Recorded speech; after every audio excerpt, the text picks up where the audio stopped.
Hey, fourth graders. Let's continue our story with Crenshaw today. Last time, Crenshaw was kind of hanging around Jackson because they're going through the big yard sale, selling things out of their home. And we were kind of wondering if Dad sold his guitar. I think that we're going to kind of conclude here in this next chapter we're reading that he probably did. So we're going to start today with chapter 43 of Crenshaw. About an hour later, our landlord came by our apartment. He had an envelope in his hand. He hugged my mom and shook my dad's hand and said he wished things could be different. I knew what the paper was because I could see the words at the top. It said, "Final eviction notice," which meant we had to leave the apartment.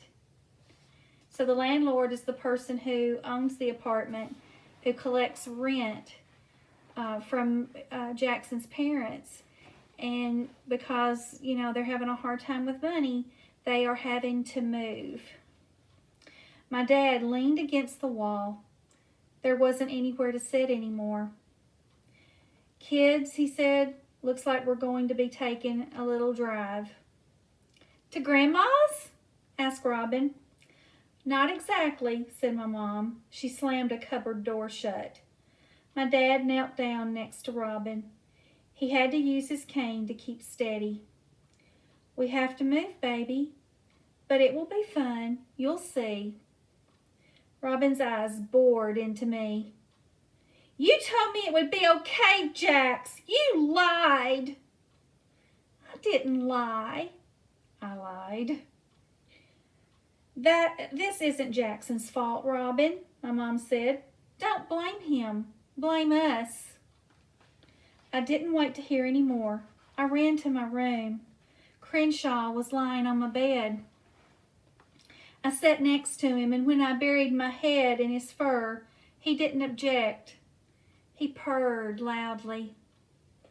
I cried a little, but not much. There wasn't any point. Once I read a book called Why Cats Purr and Other Feline Mysteries. Turns out nobody knows for sure why cats purr. It's surprising how much stuff adults don't know. All right, so this is chapter 44. There he is, peeking a little. At 4 that afternoon, Marisol came to the door. She was wearing flip-flops and flowered pajamas. She had the Groucher's dachshunds, Frank and Beans, with her. "Did you forget?" she asked. "You were supposed to meet me." I apologized and took Frank's leash. As we started down the sidewalk, I was surprised to see Crenshaw walking ahead of us. Not as surprised as I might have been a day or two ago, but still, there he was, gliding along on his hind legs, doing the occasional cartwheel or handstand. I didn't know how to tell Marisol why we were leaving. I'd never told her about our money problems, although she may have guessed by the way I didn't offer her anything to eat when she came over, or by the way my clothes were always a little too small. I wasn't lying exactly. It was more that I left out certain facts and focused on others. I didn't want to do it, of course. I liked facts, and so did Marisol, but sometimes facts were just too hard to share.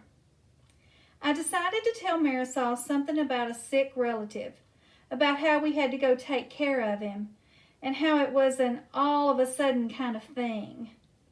But just as I started to speak, Crenshaw leaned close and whispered in my ear, "The truth, Jackson." I squeezed my eyes shut and counted to 10 slowly. 10 seconds seemed like the right amount of time for me to stop being crazy. I opened my eyes. Marisol was smiling at me. And then I told her everything.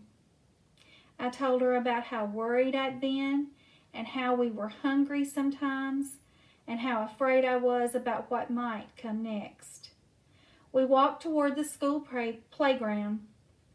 Crenshaw strode ahead and rocketed down the tube slide. When he got to the bottom, he looked at me and nodded approvingly. He's like, good job. And then, I don't know why, I told Marisol one more fact. I told her about Crenshaw. So next time, guys, when we read our story, we're going to find out exactly what he tells her about Crenshaw and how Marisol reacts to that news. I hope you all have had a good week. I'm still missing you tons and tons, and I will see you soon. Goodbye.